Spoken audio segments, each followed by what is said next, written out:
O que se bebe em dia de festa pode-se beber no dia a dia? E que ligações gastronómicas se podem fazer com o que temos no copo? Aprenda e prove com a Escola do Gosto, a Academia de Literacia Alimentar do Público. Aulas únicas com especialistas. Entre como amador e saia um pouco mais conhecedor. Não perca a próxima aula, a 18 de novembro, no Porto. Os lugares são limitados. Inscreva-se já em público.pt. Este é o Poder Público, a semana em debate pela secção de Política do Público. Helena Pereira. Vanessa Paz. São José Almeida.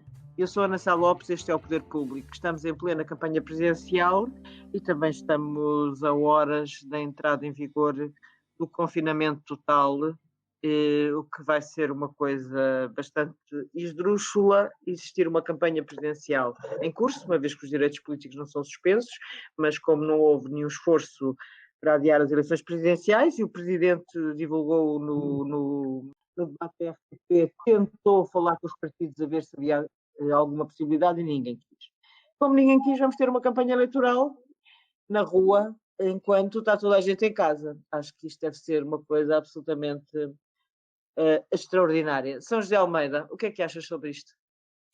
Pois, como tu disseste, é uma situação esdrúxula, é uma situação nova, mas todos nós estamos a viver uma situação nova a nível nacional e eu concordo que o estado de emergência não pode suspender os direitos políticos nem as campanhas políticas e como tu disseste, para haver acordo para adiar isto tudo teria tido que ser em setembro e outubro, porque há prazos que a própria Constituição e o regime democrático obriga a que se respeite a Constituição e a Constituição impõe prazos para a sua própria revisão e, portanto, passado esse problema que não foi tratado na altura, neste momento teremos uma campanha eleitoral nova em que candidatos irão fazer campanha. Sabe-se que o professor Marcelo Rebelo de Sousa não irá fazer campanha de rua, até porque ainda ninguém percebeu muito bem se ele está em que tipo de isolamento profilático ou não profilático, ou em que tipo de isolamento,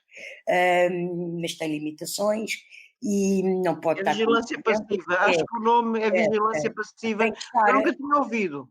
Pronto, tem que estar quietinho, sem contacto com muitas pessoas, pronto, com aglomerados. Também nenhum deles pode estar em contactos com aglomerados, porque as atividades de campanha têm que obedecer ao distanciamento social e às regras sanitárias. Bom, andando em frente, o que é que eu acho disto? Acho que, de facto, vai ser uma campanha diferente, que vai viver muito dos meios de comunicação, dos jornais, das rádios, das televisões, da campanha digital que eles façam, usando redes sociais para transmitir comícios online, debates, etc. Mas que a vida é assim e a democracia é assim e, portanto, tem que se saber conciliar todas estas condicionantes. E acredito que os candidatos terão todos o bom senso de respeitar as regras. Vanessa Paz, vamos ter comícios quando ninguém pode sair de casa? Não estão previstos comícios. Os partidos já disseram que algumas... Quer dizer, eu já corrijo a minha informação porque é capaz de haver algum comício. O André Ventura não deixou isso muito claro.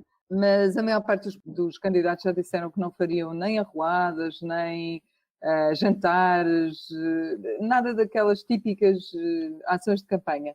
Mas vamos ter uma coisa nova também destes tempos que são comícios virtuais. Já houve alguns, são comícios online. Ainda no fim de semana a Marisa Matias fez um no Teatro São Jorge, emitido pela internet, e é uma coisa muito diferente, muito estranha. As palmas batem-se de mãos levantadas em vez de fazerem barulho. E isso é um bom exemplo de como esta campanha vai ser totalmente diferente das outras e por isso histórica. E resta saber, e isso é uma coisa que nós vamos tentar perceber também no terreno, é como é que os portugueses vão reagir a isso. Os portugueses confinados vão gostar ou não vão gostar de ver os candidatos na rua? Porque eles têm coisas na rua, têm visitas, têm ser arruadas, têm outro tipo de ações de rua, desde que não impliquem com muita gente. Como é que os portugueses vão reagir a isso? Isso é uma dúvida que é para esclarecer por estes dias.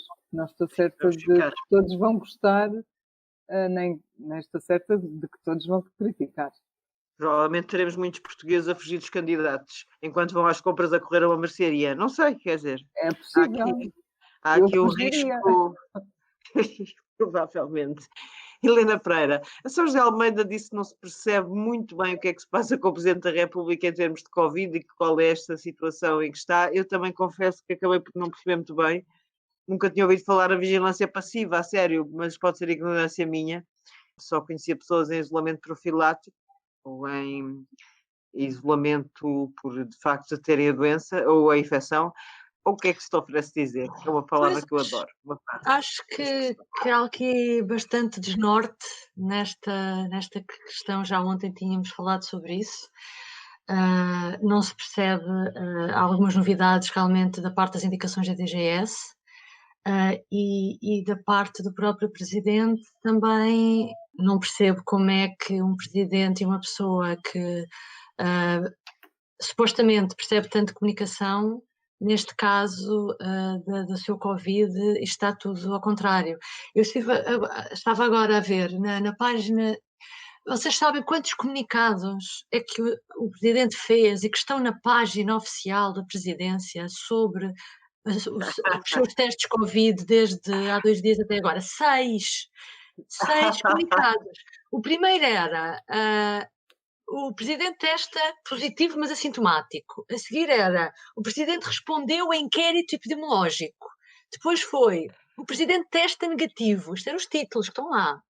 Depois o Presidente já realizou novo teste. Depois o Presidente testa de novo negativo. E por fim o Presidente regressou ao Palácio de Belém, que é esse tal que fala na vigilância passiva. Não sei o que é a vigilância passiva e era bom que esses conceitos fossem uniformes e fossem claros para toda a gente.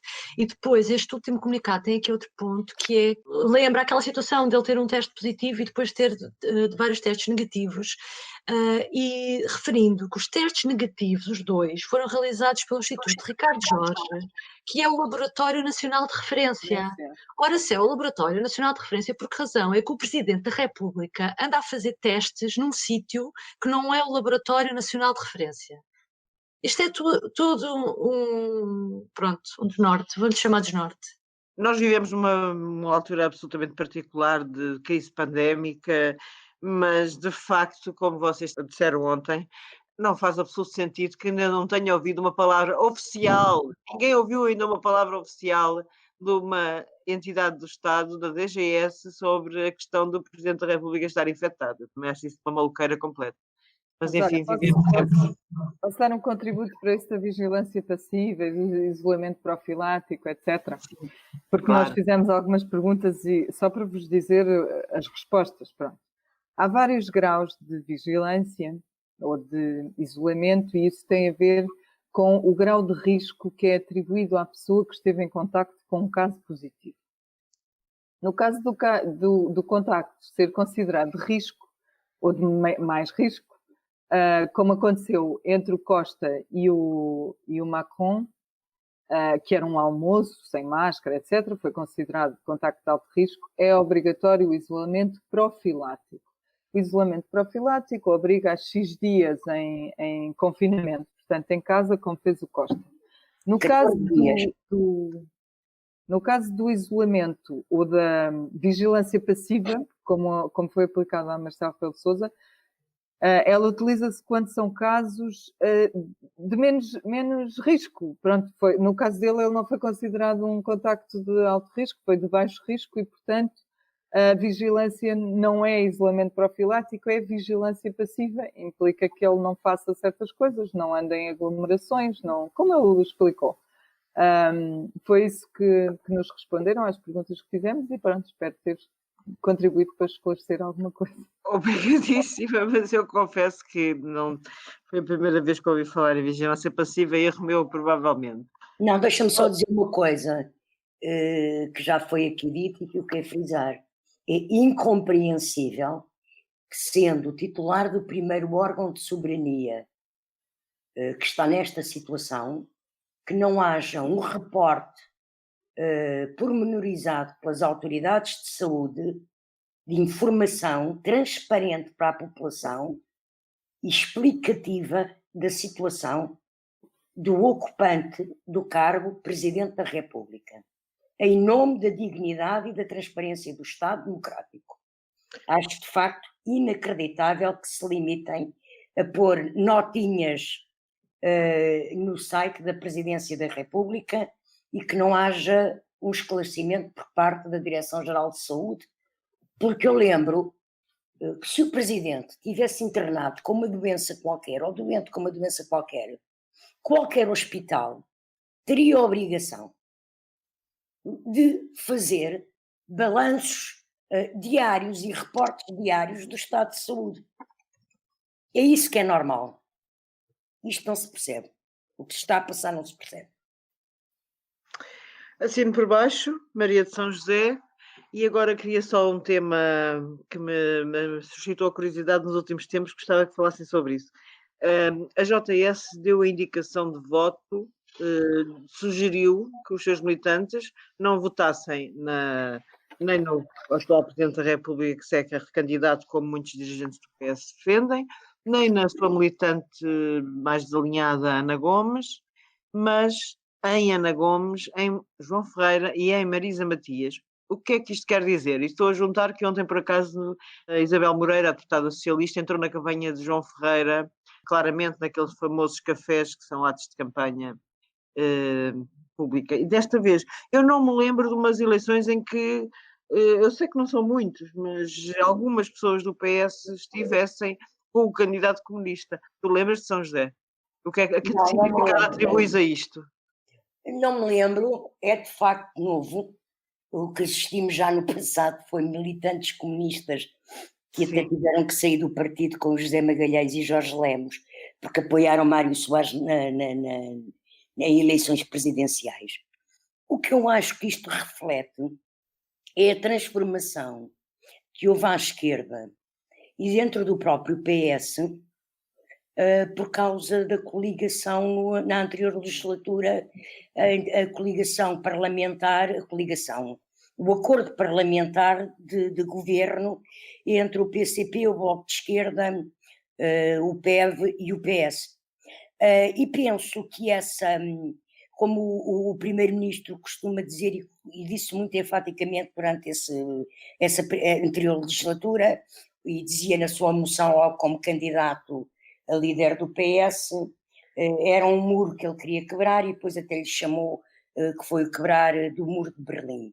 De facto, a proximidade e a colaboração no governo durante 4 anos e até atualmente, no último Orçamento de Estado que está em vigor, o PCP negociou e aprovou e viabilizou o orçamento, permitiu um aquecer de relações, ou seja, havia houve um degelo no que era a ruptura à esquerda. E, portanto, é natural que haja militantes socialistas que já se sintam à vontade para votar ou apelar ao voto em militantes comunistas. De qualquer forma, quero lembrar um pormenor histórico e que também relativiza, de certa forma, o que estou a dizer, embora não anule, que é quando foi a segunda volta da eleição de Mário Soares, o PCP realizou um congresso onde Álvaro Cunhal fez com que fosse aprovado pelo partido, e nesse congresso creio que só Vital Moreira votou contra, o voto do PCP em Mário Soares, que ele até disse aquela célebre frase: tapem os olhos e punham a cruzinha, não é? Que até se falava do engolir sapos e etc. Portanto, mas há de facto aqui assim um caráter novo de proximidade, e essa posição da JS reflete isso, de gelo à esquerda. E é muito curioso que a JS, que agora tem um líder que por acaso aparenta ser Miguel Costa, que aparenta ser da ala esquerda do PS, pelo menos do que se conhece do pensamento dele até agora, venha a apelar ao voto apenas aos candidatos da esquerda ao indicar, ao libertar os militantes da JS e eleitores da JS para os candidatos de esquerda, mas não incluiu o nome de Marcelo Rebelo de Sousa, que está a ser apoiado por bastantes figuras do PS. Sónia, o que é que tu achas sobre isso? De facto, apesar de tudo, o ministro mais à esquerda, ou que alegadamente encabeça a ala esquerda, o Pedro Nuno Santos, chegou a dizer, se não me engano, que se não houvesse numa entrevista, se não houvesse nenhum candidato socialista a apresentar-se, votaria à esquerda. Agora dá a ideia que esta posição da JS, que pelos vistos também será, pronto, na linha de Pedro Nuno Santos, agora vem defender mesmo esse triângulo de candidatos. Atenção que Pedro Nuno Santos, entretanto, já declarou em reuniões internas do PS que votava Ana Gomes.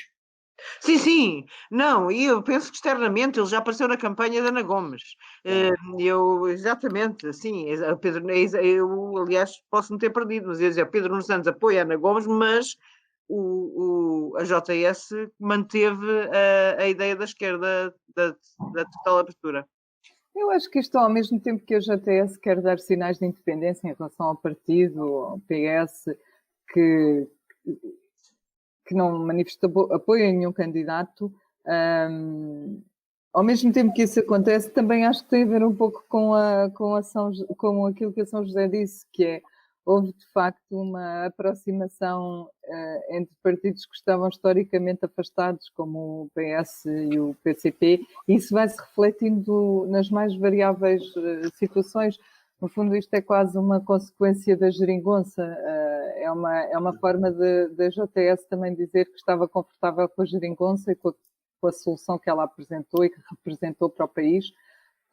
E por isso são aqueles três e não aqueles três ou mais o Marcelo Rebelo de Sousa, que é um candidato que parte do partido apoia. Não consigo interpretar muito mais do que isto. Para mim é um sinal de independência e uma consequência da geringonça. E não será também um sinal de que a sucessão do PS também, até nestas presidenciais, está assim a borbulhar, Helena Pereira? Estou a pensar, por causa da JS, obviamente sempre esteve próximo do Pedro Nuno Santos. Ponho todos os líderes da JS defendem Pedro Nuno Santos, que não esconda ninguém que quer suceder a Costa. Sim, porque em todas as decisões do PS está sempre presente essa tensão entre quem quer fazer um caminho mais à esquerda ou mais ao centro.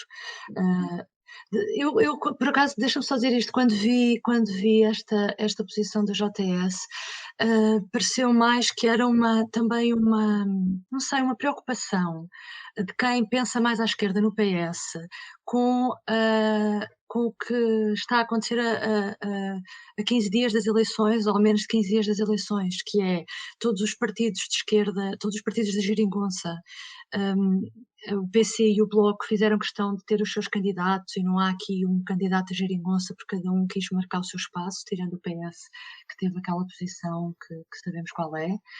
Mas essas campanhas não estão a ser muito mobilizadoras e isso vê-se pelas sondagens, tanto a campanha, os resultados nas sondagens da Marisa Matias e do João Ferreira, embora fiquem sempre aquém, mas o que fazendo contas, o que me parece na pior das hipóteses, ou na melhor das hipóteses, de acordo com as últimas sondagens, a esquerda, Ana Gomes, Marisa Matias e João Ferreira, podem não chegar a ter 30% dos votos. Para quem olha para o país e vê que, por exemplo, nas legislativas, partidos de esquerda continuarão a ser, parece-me a mim, maioritários, no fundo esta diferença grande pode preocupar algumas pessoas de esquerda. E eu não sei se também não é nesse sentido, para ajudar a toda essa área da esquerda. Ok, o Poder Público Especial Presidenciais Diário fica hoje por aqui. Voltamos amanhã. Até amanhã. Até amanhã. O público fica no ouvido. O que se bebe em dia de festa pode-se beber no dia a dia? E que ligações gastronómicas se podem fazer com o que temos no copo? Aprenda e prove com a Escola do Gosto, a Academia de Literacia Alimentar do Público. Aulas únicas com especialistas. Entre como amador e saia um pouco mais conhecedor. Não perca a próxima aula, a 18 de novembro, no Porto. Os lugares são limitados. Inscreva-se já em público.pt.